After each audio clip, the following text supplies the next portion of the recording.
Nessa noite nós queremos falar um pouquinho a respeito de um tema que para mim é muito interessante, que é a intensidade.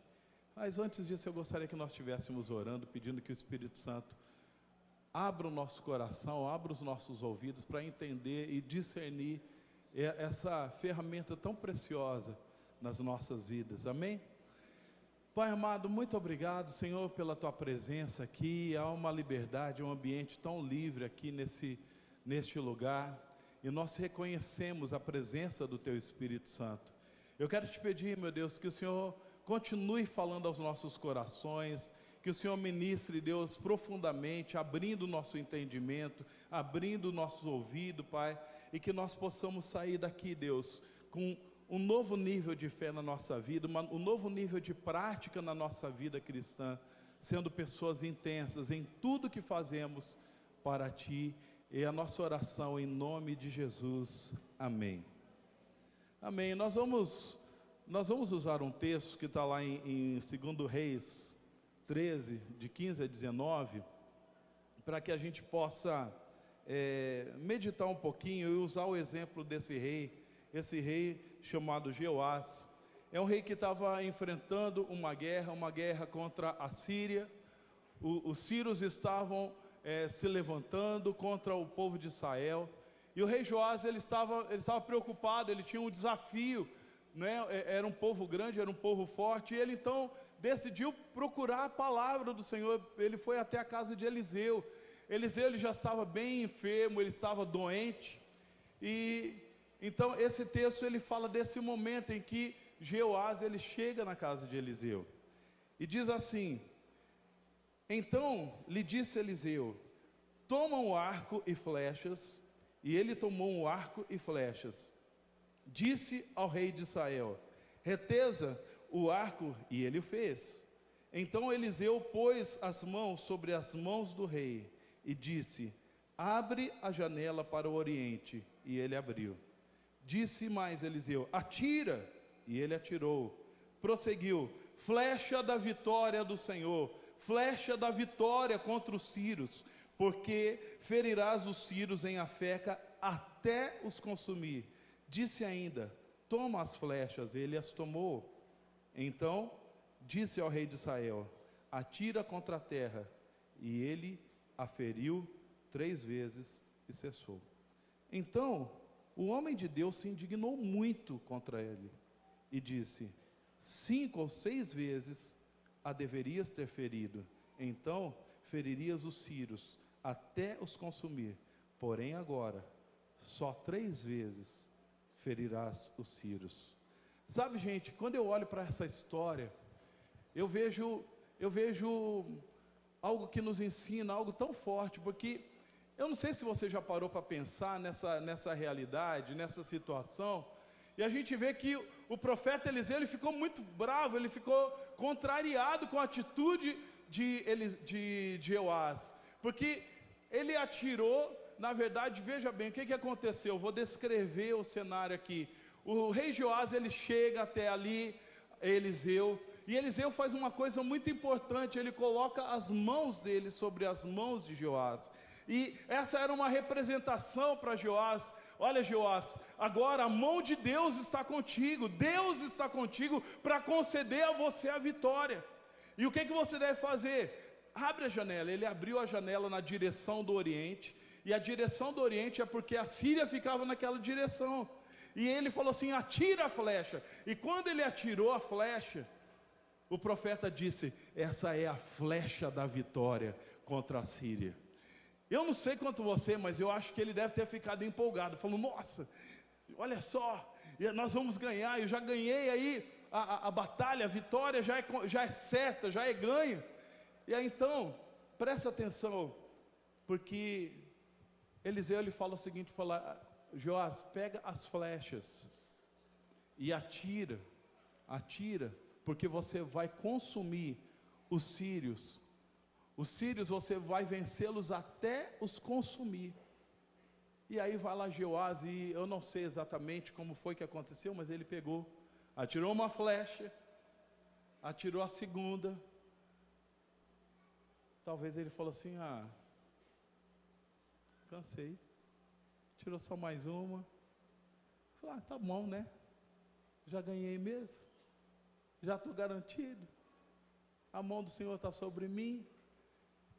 E ele parou. E quando ele parou, Eliseu, ele ficou muito contrariado. Ele falou assim, mas por que você parou? Parou por quê? Talvez se fosse um pastor de jovens, eu falo assim, mano, o que você está arrumando?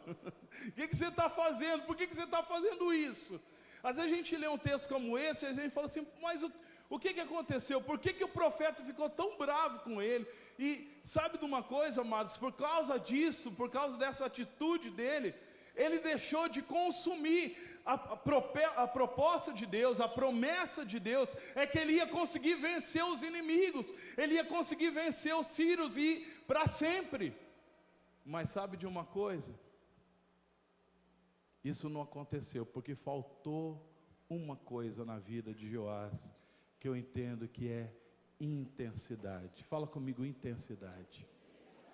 Faltou intensidade. Sabe o que faltou na vida dele? Faltou aquela vontade de vencer, faltou a vontade de realmente derrubar os inimigos. Sabe o que faltou na vida dele? Faltou o que as pessoas dizem, faltou sangue nos olhos, né? Tem que ser sangue nos olhos, né? Você fala sangue nos olhos, a gente não assassina assim o português assim, né? Legal, né? Então tem que ser bem assim, dramático, sangue nos olhos. Faltou gana, faltou, sabe, intensidade na vida dele. Ele chegou lá, uma flecha, duas flechas, amados, sabe o que devia ter acontecido com ele? Ele falou, olha aqui, inimigo, cadê a flecha? Não tem mais, acabou. É isso aí. Faltou isso na vida dele, e o profeta e Deus achou ruim, porque não tinha intensidade na vida dele. E eu falo isso porque muitas vezes nós podemos perder a percepção de que muitas vezes o que tira de nós a oportunidade de sermos pessoas realmente mais do que vencedoras, muitas vezes o que tira de nós as conquistas que Deus tem prometido para nós, porque veja bem, Deus havia prometido para ele a vitória, sim ou não? Quem que restringiu a vitória? Foi ele, pela falta de intensidade. A falta de intensidade limitou ele, a falta de intensidade roubou dele uma conquista, roubou dele a oportunidade de uma nova vida, roubou dele a vitória definitiva.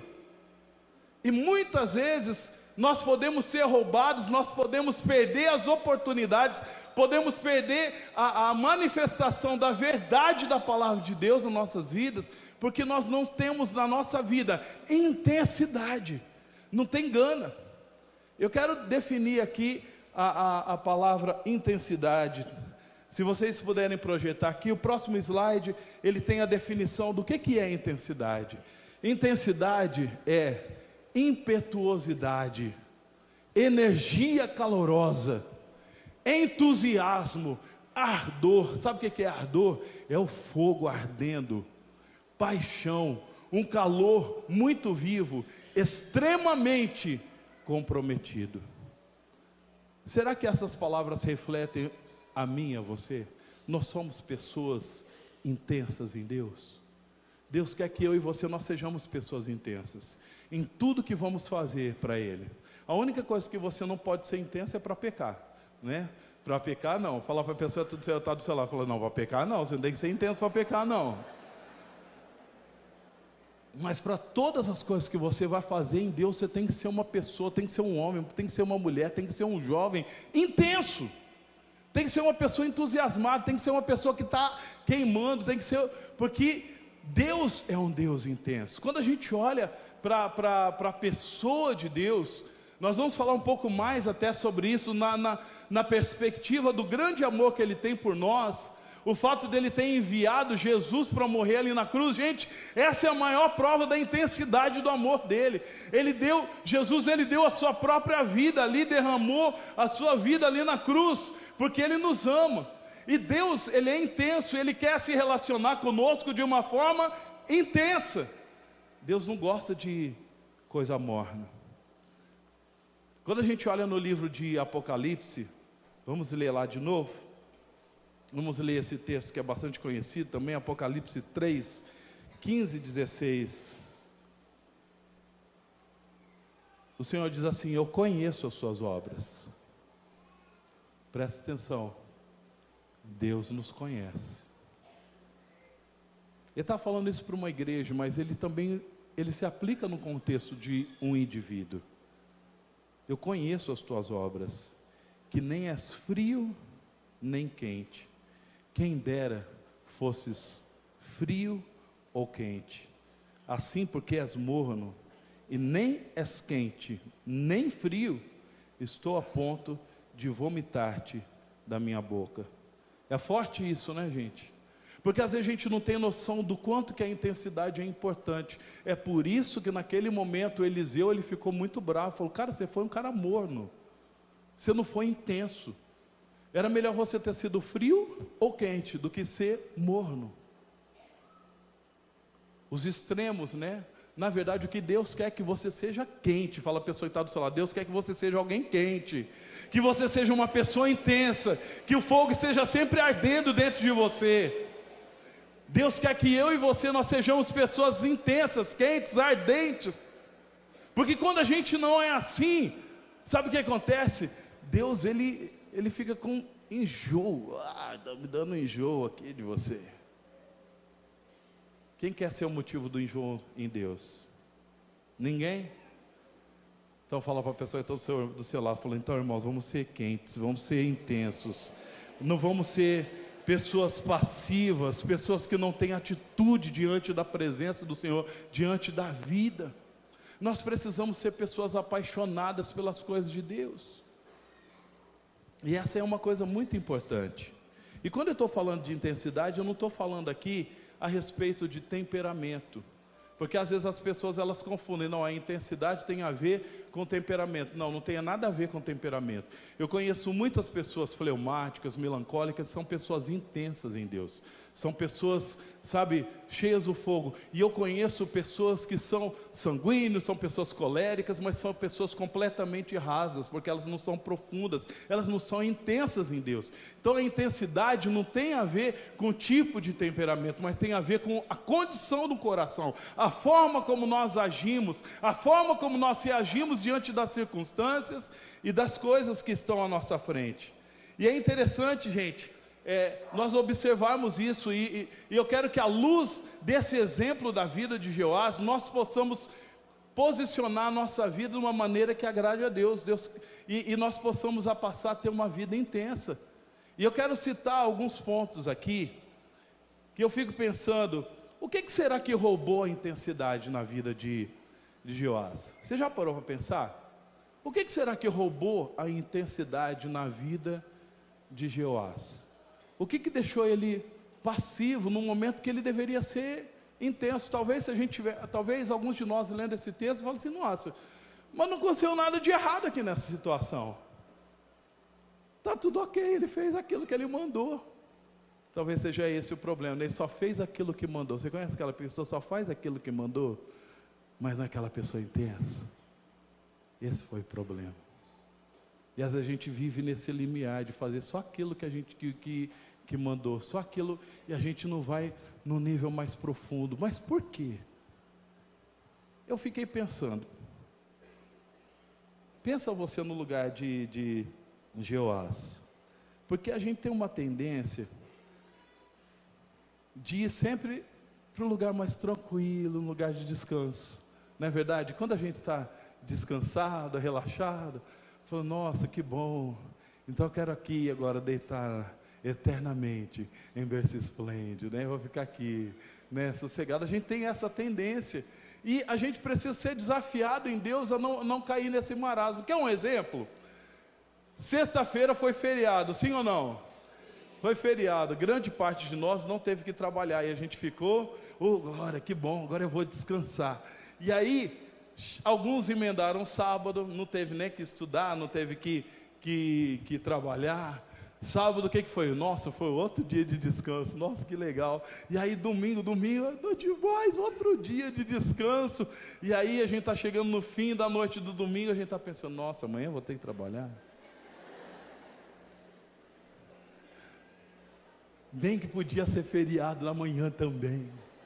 Está vendo como a gente assim, a gente tem a tendência, sabe, de estacionar, da gente, sabe, descansar, da gente parar, e a gente precisa ser, muitas vezes, motivado a ser intenso. Eu acredito que o que aconteceu na vida de Jeoás, foi que, a partir do momento que o profeta pôs a mão na mão dele, ele falou assim: rapaz, agora Deus está comigo, agora eu sou mais do que vencedor. Então agora, ele já até profetizou, flecha da vitória, uhul, eu vou ganhar, glória a Deus, aleluia, tá legal, não preciso mais fazer nada, eu só tenho que curtir a vitória. Então ele foi lá, tirou a flecha. Mais uma. Cansei, já sou mais que vencedor. Para que jogar mais flecha? Jogou só mais uma, acabei. Sabe o que talvez tenha roubado a intensidade da vida dele? A falta do entendimento que numa conquista, Deus espera que nós demos o melhor de nós, que nós sejamos intensos. Sabe, Deus ele estabeleceu uma lei espiritual, está lá em Salmo 115:16, que diz assim: os céus são os céus do Senhor, mas a terra deu a Ele, aos filhos dos homens. Eu quero entrar um pouquinho nesse texto, porque talvez eu acho que o que roubou a intensidade na vida de Jeoás foi a falta de entendimento dessa verdade espiritual. Deus, Ele libera a palavra. Deus, através de Jesus, que morreu ali na cruz, liberou para nós toda a sorte de bênção, para nós. Você está entendendo? Sem Deus a gente não consegue ser vencedor, sem Deus a gente não consegue triunfar, a gente precisa de Deus.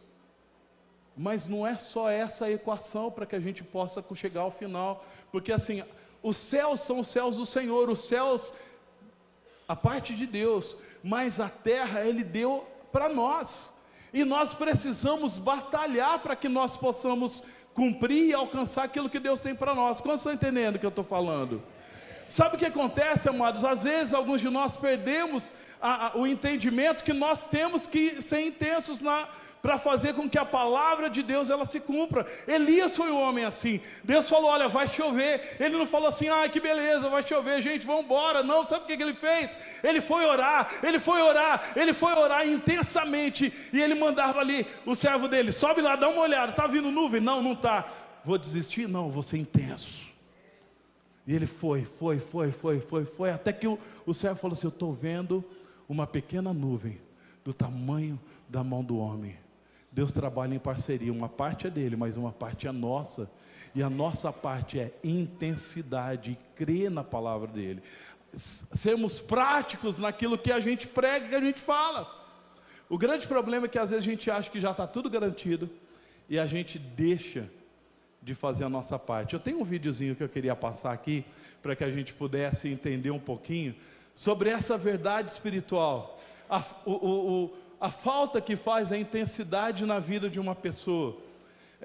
Dá uma olhadinha nesse vídeo. Ele tem algo.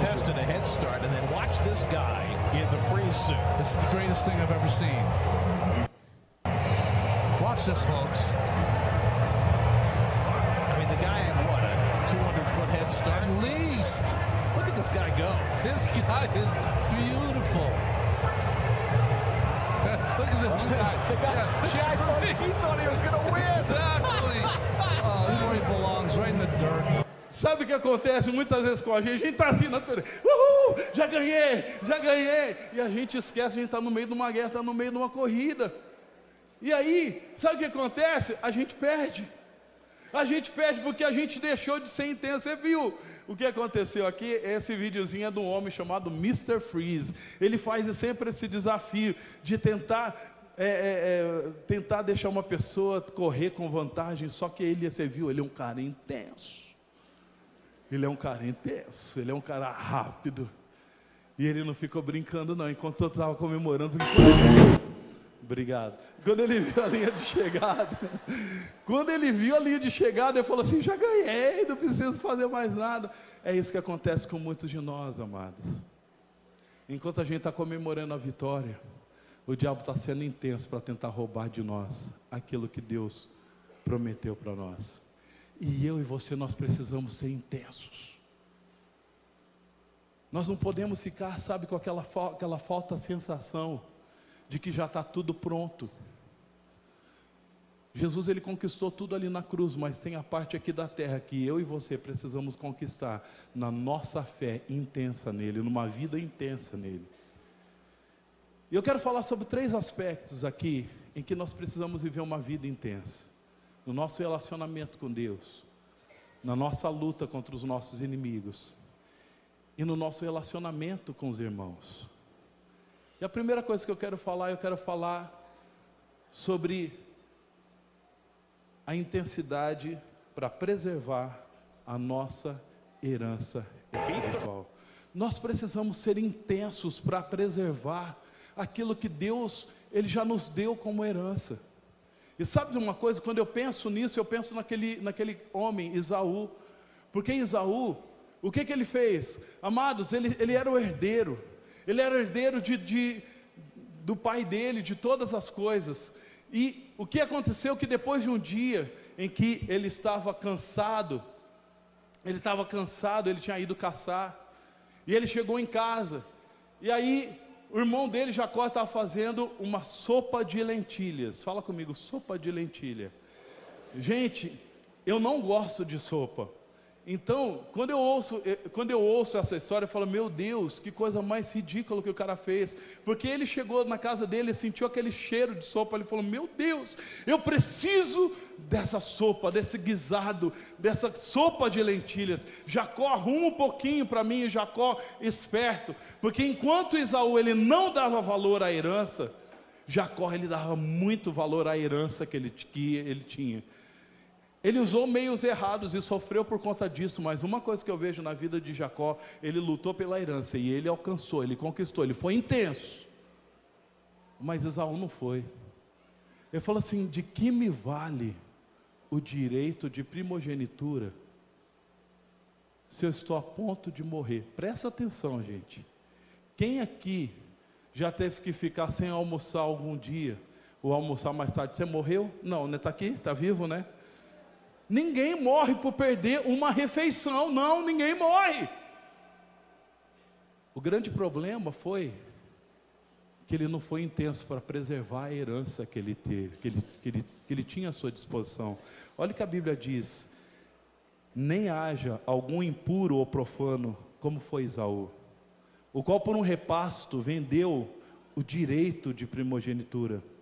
Pois sabeis também que posteriormente, querendo herdar a bênção, foi rejeitado, pois não achou lugar a arrependimento, embora com lágrimas o tivesse buscado. Sabe o que aconteceu com esse homem, gente? Ele perdeu a oportunidade que estava à frente dele. Deixa eu só fazer você entender o que ele estava abrindo mão, quando ele abriu mão do direito de primogenitura. Ele abriu mão da possibilidade de ser o antecessor que iria trazer o Salvador do mundo à terra. Ele ia fazer parte da linhagem que ia trazer Jesus à terra. Ele fazia parte desse projeto que Deus tinha para a terra. Mas sabe o que ele fez? Ele desprezou isso. Ele não achou que o direito a herança que ele tinha era uma coisa muito importante, e por conta disso ele foi rejeitado. Jacó ocupou o lugar dele. O povo de Israel recebeu o nome de Jacó e não de Esaú, porque aquele homem, ele não foi intenso para preservar a herança. Eu quero falar um pouquinho sobre isso, porque eu e você, nós somos chamados como filhos de Deus, e eu e você, nós temos heranças espirituais. Fala a pessoa que está do seu lado, você tem heranças espirituais. A Bíblia fala que eu e você, nós estamos assentados nas regiões celestes, ao lado, sabe, de Jesus. E nós somos cordeiros de tudo aquilo que Jesus conquistou ali na cruz. Mas o quanto nós damos valor, e o quanto nós somos intensos para guardar e preservar essa herança que nós temos. E eu quero falar de algumas delas. 1 Pedro 2,2 diz assim: Desejai, como? Desejai. Como que nós devemos desejar, amados? Desejai ardentemente, com intensidade, como crianças recém-nascidas, o genuíno leite espiritual, para que por ele vos seja dado crescimento para a salvação. Existem riquezas espirituais e nós precisamos desejar ardentemente essas riquezas, precisamos desejar ardentemente esses alimentos, e eu estou falando de alguns deles. Quero falar a respeito da palavra de Deus, o quanto eu e você, nós somos apegados, nós somos intensos com a palavra de Deus. Muitos de nós somos roubados, porque no momento de guerra, no momento de dificuldade, nós não temos a palavra de Deus dentro de nós, porque nós não temos, sabe, a dedicação, não somos intensos, não desejamos ardentemente cultivar o hábito de ler, de estudar, de meditar na palavra do Senhor. E o que a gente faz? Às vezes a gente dá a desculpa que Esaú deu: eu estou cansado, eu não gosto de ler, eu não gosto de ler.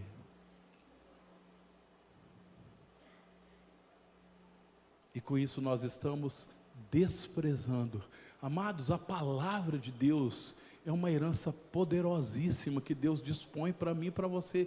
Existem países, quando eles recebem uma folha da Bíblia, eles choram, eles gritam, eles decoram aquela página, porque eles falam assim: se eu perder essa página, eu vou perder a palavra, então eu vou decorar. Eles decoram, eles gravam, eles alimentam, eles desejam ardentemente. E muitas vezes, porque a gente tem uma abundância, está tão fácil, está tão acessível a nós, nós não tratamos essa herança com o valor que ela deveria ser tratada em nossa vida, e nós desprezamos. E a palavra de Deus, ela é uma espada contra os nossos inimigos. E aí então, de repente, quando você está no meio da luta, cadê? Você só tem um canivete. Ai, meu Deus, me ajuda. Eu falei: mas eu te dei todo o arsenal, por que você não está usando? Por que você não está sendo intenso? Fala com a pessoa que está do seu lado: seja intenso na busca na palavra do Senhor. Tem um pastor que eu conheço, eu entendo que ele se tornou pastor porque ele foi intenso na busca pela palavra do Senhor. Porque ele fala assim, quando jovem, quando ele se converteu, pastor Silvio Moura, lá de Uberlândia, e aí ele fala que quando ele começava a ler a Bíblia, dava um sono, e ele podia fazer uma coisa: ele poderia usar isso como uma desculpa, ou ele poderia encontrar uma solução para continuar investindo na leitura da palavra do Senhor. Sabe o que ele decidiu fazer? Ele decidiu lutar e ser intenso. Falei: eu quero essa palavra, eu quero me alimentar, eu desejo ardentemente ser alimentado. E sabe o que ele fez? Ele pegava, ele punha uma pilha de livros, e ele subia em cima da pilha de livros, ele ficava num pé só, e ele ficava lendo a Bíblia. Ele falou: se der sono, eu vou cair com a cara aqui no chão. E isso fazia ele ficar acordado em todo o tempo da leitura da palavra de Deus. Fala a pessoa que está do seu lado, fala: intensidade, meu irmão. Salmo 119, 167 diz assim: a minha alma tem observado os teus testemunhos, e eu os amo, como? Ardentemente. Por que Davi foi um homem tão cheio do poder, da unção, da graça? Porque ele foi um homem que prevaleceu contra todos os seus inimigos. Está aí o segredo desse homem: ele amava a presença do Senhor ardentemente. Amados, nós precisamos dar valor às riquezas espirituais que estão à nossa disposição, à oração, sermos pessoas. Eu falei a respeito de Elias. Elias era um homem intenso na oração, e aí sabe o que aconteceu, amado? Pela intensidade dele, a vida dele de oração, ele recebeu milagres na vida dele. E é interessante que falaram assim: olha aqui, se você... Desculpa, estou trocando aqui o personagem. Vou falar desse outro personagem de novo. Mas assim, Elias, ele foi um homem intenso que orou e buscou e ficou ali na presença do Senhor, e o fogo veio fogo do céu pela intensidade da oração dele. Eu estava me lembrando agora de Daniel. Daniel foi um homem intenso, e falaram para ele: se você orar, como você ora todos os dias, 3 vezes por dia, sabe o que nós vamos fazer? Nós vamos matar você, vamos colocar você na cova dos leões. Ele ficou olhando e falou assim: entre orar e morrer, eu prefiro orar. E aí sabe o que ele fazia? Ele abria a janela, e todos os dias ele fazia como ele fazia. Ele foi intenso: eu vou continuar orando, porque eu não estou preocupado com a minha própria vida, estou preocupado em agradar a Deus. E aí colocaram ele na cova dos leões, amados. Sabe o que aconteceu? Deus fechou a boca dos leões, porque Deus viu um homem intenso na oração. Você quer ver milagres na sua vida? Seja uma pessoa intensa na oração. Você quer ver as coisas acontecendo? Você está entendendo? A intensidade precisa ser presente na nossa vida, e nós precisamos preservar aquilo que a gente tem hoje como herança. A palavra de Deus, a oração, são recursos poderosíssimos, e que muitas vezes eles não estão fluindo no meio da igreja, na nossa vida, porque nós não tratamos com intensidade. A gente precisa tratar a nossa herança espiritual com intensidade. A adoração.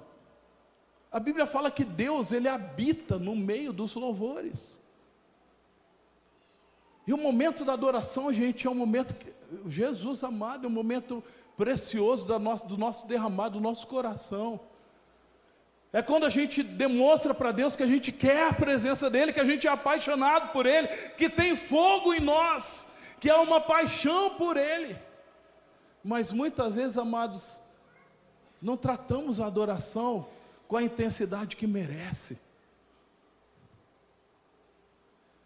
Hoje eu quero adorar. Hoje eu quero adorar. Levantar as mãos eu não quero não. Porque Deus sabe, Deus sabe. É mesmo, Deus sabe, gente. Eu conheço as suas obras. Sabe esse discurso, Deus sabe, não cola. Quer um exemplo? Marido e mulher. Que tipo de marido, que tipo de declaração você gostaria de receber do seu marido, irmã? Chegar, tu sabes.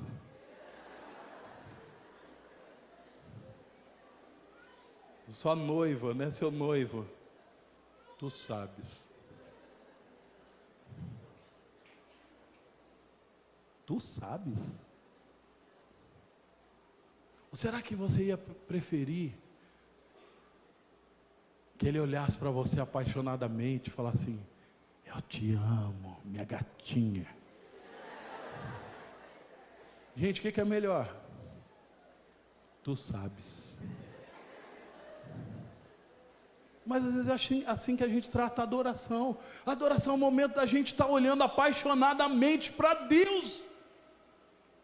Gente, os nossos gestos, as nossas expressões são tão importantes. Quer um exemplo? Imagina você com seu filho: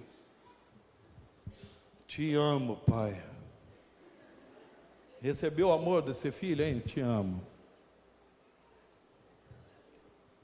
Tá bom, vai, eu vou falar, te amo. Quanto que eu ganho? Ou você gostaria de que um filho viesse e desse um abraço, um beijo? Fala: papai, mamãe, eu te amo. Aí o papai e a mamãe vão falar: o que você quer? Não é assim? Nem precisa pedir, a gente já vai querer até dar alguma coisa para a criança. Eu quero que ele faça isso sempre comigo. Assim, a adoração, a gente pode olhar apaixonadamente para Jesus. Quando nós levantamos os nossos braços, nós estamos falando: eu sou teu, eu pertenço a ti. Mas quando eu estou com os braços cruzados, quando eu estou ali, eu estou falando assim: eu te desprezo. Amados, o momento da adoração é uma arma poderosíssima nas nossas vidas. Se nós tivéssemos noção do poder da adoração nas nossas vidas. Quando a gente olha ali nas histórias da Bíblia, aquela mulher cananeia, gente, ela era uma pessoa que nem fazia parte do povo de Israel, mas quando ela estava na presença de Jesus, ela se jogou aos pés de Jesus, e ela falou: socorre-me. E Jesus falou assim: olha, não é justo tirar pão dos filhos e dar aos cachorrinhos. Eu não posso tirar da mesa. Mas sabe o que ela falou? E foi uma expressão de adoração intensa. Ela falou assim: mas os cachorrinhos podem comer das migalhas que caem da mesa dos donos. Eu posso até ser um cachorrinho, mas o Senhor é o meu dono. O Senhor é o meu dono. Gente, quando ela fez isso, foi tão poderoso. Essa adoração foi tão intensa, tão poderosa, que quando ela fez isso, Jesus falou: mulher, eu nunca vi uma fé como a tua. E naquele mesmo instante, aquela filha que estava terrivelmente endemoniada, não precisou fazer semana de libertação, não precisou fazer, oração forte, não precisou fazer nada, porque a adoração daquela mulher liberou um poder de libertação para aquela criança que estava em outro lugar, longe. Naquele mesmo instante, amados, nós não temos noção do poder da adoração, dessa arma poderosa. E quando a gente descobre, a gente vive intensamente a adoração, coisas poderosas vão acontecer, porque Deus, Ele habita no meio dos louvores. Quando a gente descobrir esse segredo, os céus vão descer, e a realidade do lugar onde a gente está vai ser transformada, como acontecia ali na igreja primitiva. Quando eles começavam a adorar, quando eles começavam a orar, o lugar onde eles estavam tremiam, por causa da presença, Salomão, quando ele dedicou o templo, ele foi extravagante, ele foi exagerado, ele sacrificou milhares de bois e ovelhas, e ele se ajoelhou e começou a adorar a Deus, e a glória do Senhor veio como fogo sobre o altar. E a Bíblia fala que ali os sacerdotes, eles não conseguiam permanecer de pé, tamanha presença de Deus, intensidade na adoração, amados. Fala a pessoa que está do seu lado: nós precisamos ser intensos na adoração. Romanos 12:11 diz: no zelo não sejais remissos, sede fervorosos no Espírito, servindo ao Senhor. Amém? Quero falar ainda sobre uma outra coisa. Nós precisamos ser intensos na nossa guerra, na guerra espiritual. E para que a gente possa falar um pouco sobre isso, eu quero passar um outro vídeo aqui para você.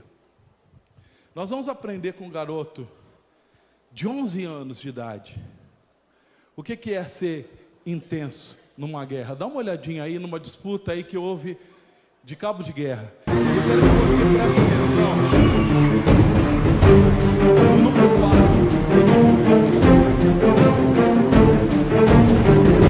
Existe uma linha ali. Só falta o número 4 que o time dele seja derrotado. Eu quero que você preste atenção na forma como esse garoto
consegue vencer.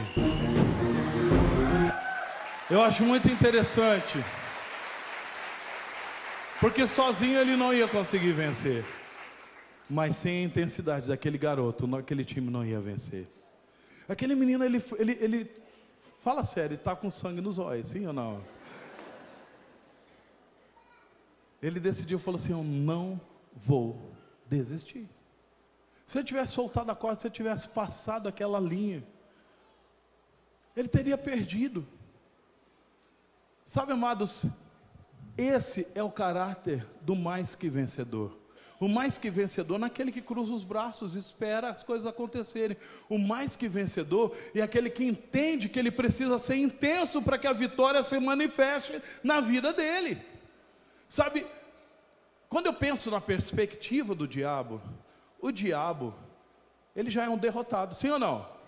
Ele já é um derrotado. E ele sabe que ele é derrotado. Ele tem consciência. Os demônios têm consciência. Quando a gente vê ali, naquela história ali de Jesus, quando ele encontra o gadareno, aqueles demônios falaram assim: Jesus, por que você veio nos atormentar antes do tempo? Porque ele sabe que tem um tempo onde eles vão ser lançados no lago do fogo. Eles já são derrotados, eles sabem. Eles sabem que tem um tempo deles. E você já viu alguém mais intenso que o diabo para tentar fazer você pecar? Para tentar fazer eu pecar?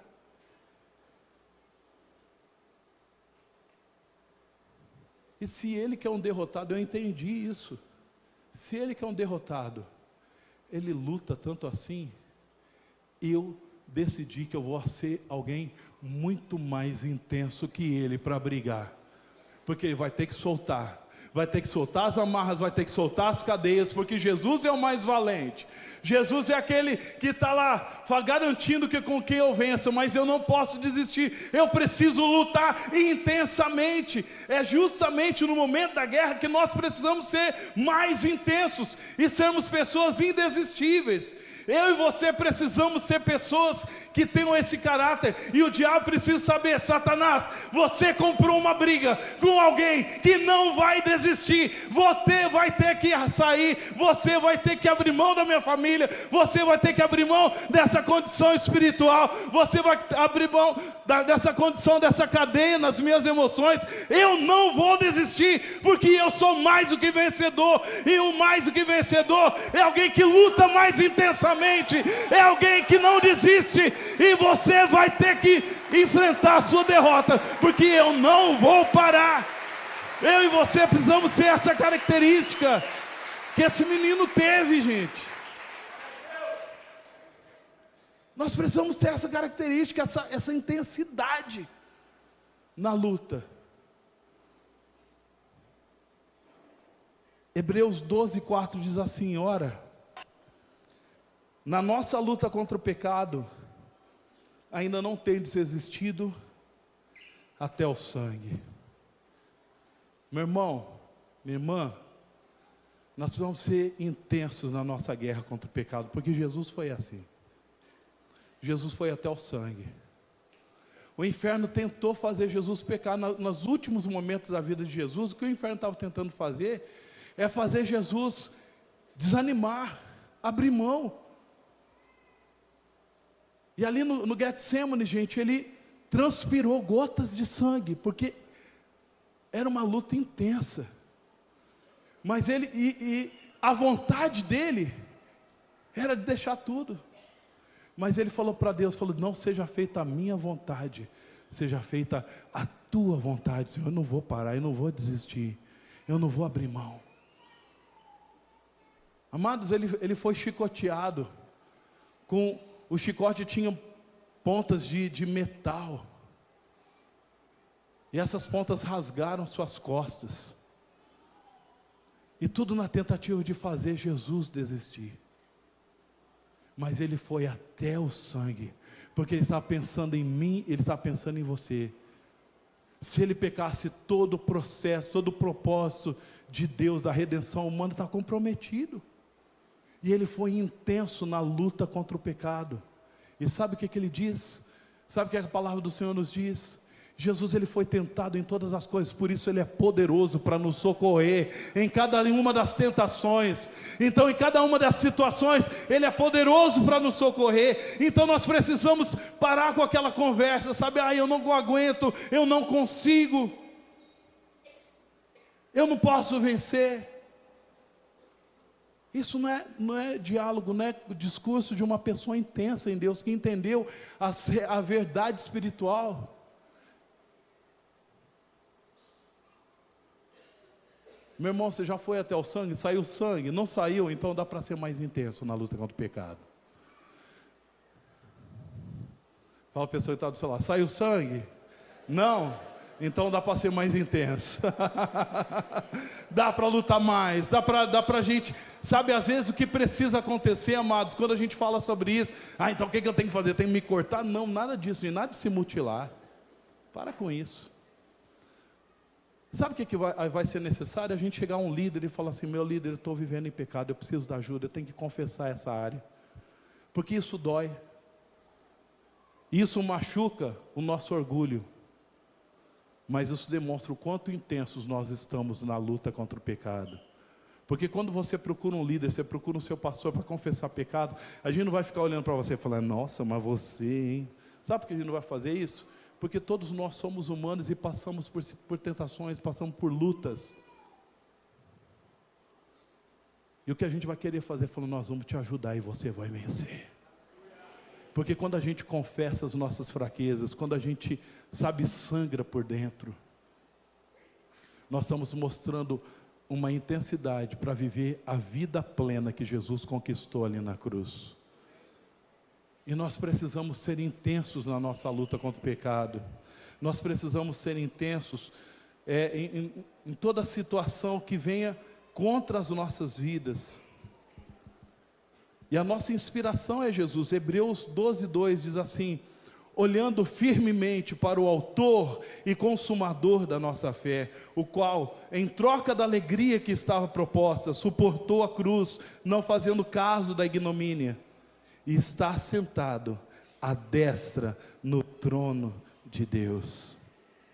Amados, se nós queremos preservar essa herança, se nós queremos, sabe, viver a vida abundante, nós precisamos aprender a olhar para Jesus e clamar por Ele, e sermos intensos. Fala assim: diabo, se você me fez cair, sabe que eu vou levantar, eu vou confessar, mas eu não vou desistir de viver uma vida santa, de viver uma vida que honre ao meu Deus. Eu vou ser um homem, uma mulher intenso.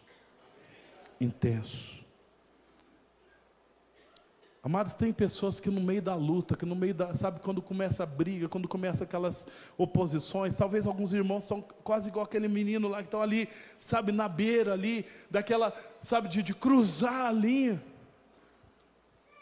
por causa da oposição que está acontecendo contra você.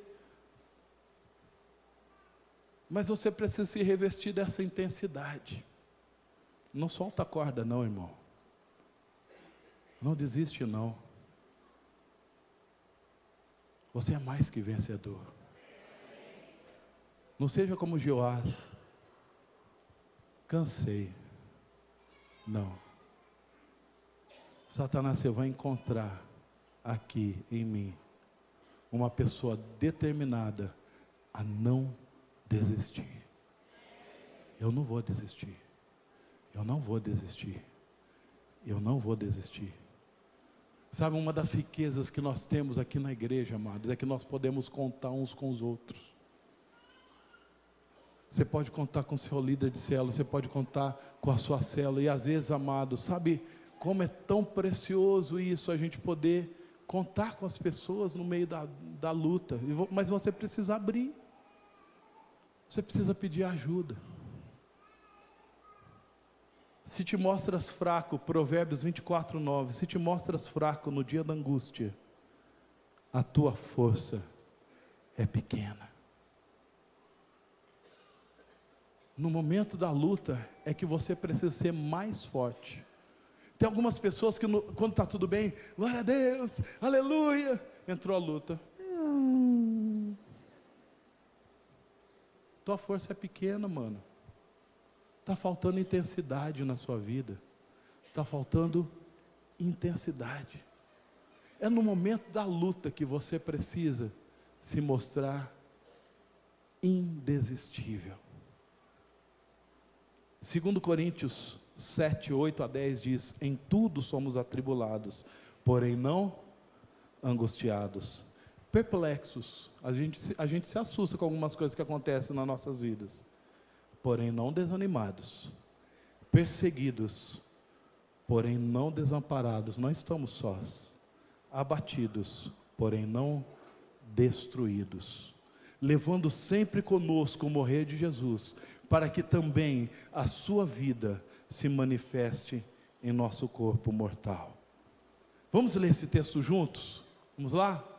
Em tudo somos atribulados, porém não angustiados, perplexos, porém não desanimados, perseguidos, porém não desamparados, abatidos, porém não destruídos, levando sempre no corpo o morrer de Jesus, para que também a sua vida se manifeste em nosso corpo. Amém? Amém?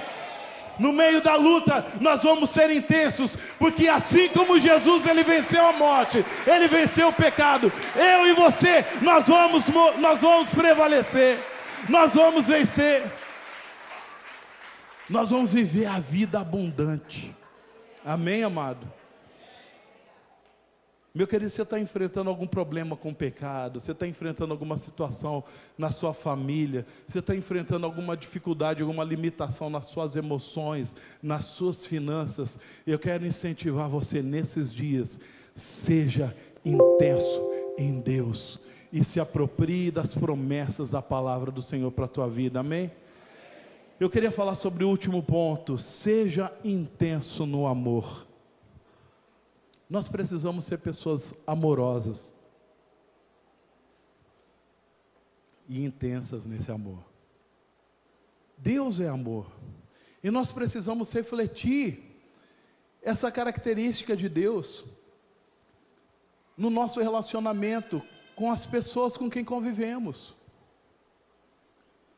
1 Pedro 4,8 diz assim: acima de tudo, porém, tende amor intenso uns com os outros, porque o amor cobre multidões de pecados. De que maneira que a Bíblia fala que nós devemos amar uns aos outros? Intensamente. Intensamente. Precisamos ser intensos no nosso amor uns com os outros. Nós precisamos, sempre quando a gente vem para uma reunião como essa, quando a gente vai para uma célula, nós precisamos pensar, falar assim: é uma oportunidade que eu tenho de derramar o amor sobre outra pessoa. Quantas vezes pessoas podem entrar no nosso meio, sentam do lado de alguém e vão embora sem que ninguém fale com ele. Isso é uma coisa que não poderia acontecer, não deveria acontecer. Sabe, uma das coisas que a gente precisa fazer, se sentou do lado de alguém que você não conhece, eu acho que você precisa se apresentar, falar assim: como você chama? É a primeira vez que você vem, pode ser talvez que aquela pessoa possa ser até seu discípulo no futuro. As pessoas precisam entrar aqui neste lugar, no meio dos cristãos, e elas precisam se sentir amadas, bem recebidas. E o amor tem que ser intenso, gente. Tem que ser intenso, tem que ser prático. Na nossa célula, quando a gente percebe que tem alguém que está passando necessidade, nós precisamos pôr a mão no bolso e ajudar. A gente precisa ser prático, ser intenso nesse amor. Deus, ele tem colocado na vida de cada pessoa dons, e quando a gente vem para uma reunião, para um culto como esse, nós não podemos vir na perspectiva do mendigo, com a latinha, com o chapeuzinho, falando: Senhor, eu vim aqui buscar a minha bênção. Não, eu preciso vir com a perspectiva sobre quem eu vou derramar do amor de Deus, às vezes através de uma palavra de conhecimento, através de uma profecia, Às vezes através de uma oração. Às vezes você está vendo uma pessoa que está chorando do seu lado. Você pode abraçar aquela pessoa, você pode orar e você pode ministrar. Você nem precisa saber o que está acontecendo na vida daquela pessoa. Mas se você amar, se você derramar, uau, que impacto, que ambiente que a gente vai ter num culto. E todos nós vamos ser ministrados quando a gente aprender a amar intensamente as pessoas. Eu lembro que uma vez eu estava vivendo um momento difícil interiormente, sabe? E eu cheguei num culto, e um irmão chegou, me abraçou, e ele falou assim para mim: pastor, eu não sei o que você está passando, você não precisa me falar, mas eu queria que você soubesse que Deus tem me acordado de madrugada para orar por você. Gente, como que aquilo, sabe, me confortou. E como eu me senti amado por Deus. Puxa, Deus, como o Senhor me ama, o Senhor acordou, irmão, meu Deus, eu fiquei até com vergonha do irmão, falando: nossa, irmão, me perdoa aí, né?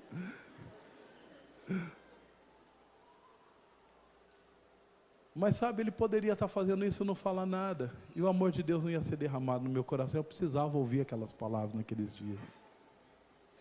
Era importante. E Deus estava falando para você: você é amado. Estava falando para mim: você é amado. Gente, o problema continuou do mesmo jeito, mas como eu fui confortado, eu saí leve, flutuando. Falei: Deus me ama, glória a Deus. Fala a pessoa que está do seu lado: vamos derramar o amor uns aos outros. E vamos amar intensamente. Intensamente. Fazer desse ambiente um ambiente apaixonante. As pessoas ao entrarem aqui falam: meu Deus, esse povo se ama. Se abraça, se beija. Sorri. 1 João 3,18 fala assim: filhinhos, não amemos de palavras, nem de língua, mas de fato e de verdade. O que eu e você podemos fazer para demonstrar o nosso amor aos nossos irmãos? Pense, faça. Deixa eu falar mais uma coisinha aqui. Às vezes tem alguma pessoa que está pensando assim: é verdade, ninguém faz nada disso para mim, ninguém me abraça, ninguém me cumprimenta. Sabe o que a Bíblia fala? Aquilo que você quer que os homens façam a você, faça a eles. Comece você a ser um agente de cura, a ser um agente de transformação, sendo alguém amoroso, ao invés de ser uma pessoa amargosa. Não estão fazendo com você? Faça outro. Porque quando você semeia e quando você dá, certamente você vai receber. Essa é uma lei muito importante, porque quando nós falamos precisamos ser amorosos, é verdade, precisamos, mas não faz nada. Fala a pessoa que está do seu lado, fala: vamos fazer alguma coisa, vamos amar uns aos outros, vamos ser práticos, não só de palavras, mas em atitudes. Eu queria falar ainda sobre uma outra coisa. Nós precisamos ser intensos no amor pelo perdido. Nós precisamos amar intensamente, da mesma forma como o Senhor ama os perdidos. E às vezes, sabe, gente, é tão confortável a gente estar aqui, adorando ao Senhor, ouvindo a palavra dEle, e aí a gente fala assim: ah, eu vou ficar aqui deitado eternamente em berço esplêndido. Não, gente. Tem pessoas que não conhecem o Senhor, e elas precisam ser amadas intensamente. Eu gostaria de convidar o pessoal do louvor para já subir, nós já estamos terminando. Eu quero ilustrar isso com uma história que aconteceu em 1818. Eu vi essa história quando eu fui a Guatemala. O pastor Joaquim Lundqvist, não vou falar o sobrenome dele de novo, senão eu vou começar a orar em línguas. Ele contou a história que eu vou passar aqui para vocês. Quando eu vi essa história, eu fiquei tão impactado, eu fiquei tão movido, tão mexido. Porque eu vi nessas pessoas, pessoas intensas no amor pelo perdido. Quantos aqui já ouviram falar do Titanic? Titanic foi um naufrágio que aconteceu, e eu acho que você se lembra que teve até filme sobre ele, né, e sobre essa história. E acontece que 2 anos depois que o Titanic afundou, um navio, ele foi construído. É esse navio que está aqui, o Imperatriz Irlanda. Essa daí é uma pintura que representa esse navio. E nesse navio, haviam mais ou menos umas 1.500 pessoas que foram fazer uma viagem no sentido inverso do caminho que o Titanic fez. Eu acho que quando o pessoal começou a pensar nessa viagem, falou assim, meu Deus, será que vai afundar também de novo? Será que vai acontecer alguma coisa de novo? Enfim. Mas uma das coisas que aconteceu é que, como parte dos tripulantes, ou tripulação, não lembro exatamente o nome que se usa, das pessoas que estavam fazendo a viagem, estava um grupo de jovens do Exército da Salvação. Eles estavam indo participar de um congresso que ia acontecer ali na Inglaterra. Eles estavam saindo do Canadá, indo ali para a Inglaterra, né? Estavam fazendo o sentido inverso do Titanic.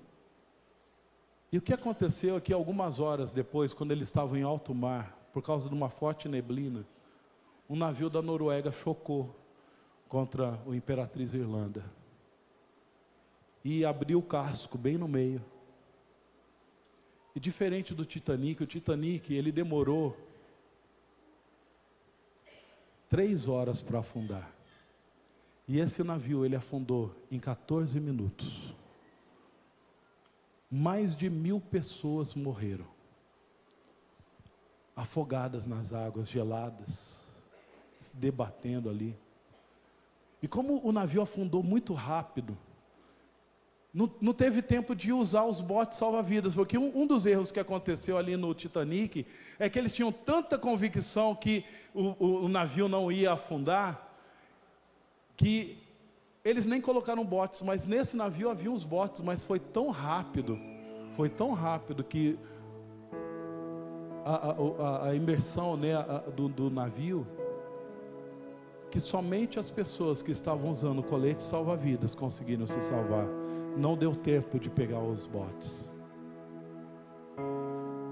Mais de 1.000 pessoas morreram, de 1.500 aproximadamente. E cada pessoa que eles foram, conforme eles foram resgatando, eles começaram a ouvir mais ou menos a mesma história. As pessoas que chegavam sendo resgatadas ouviram essa história.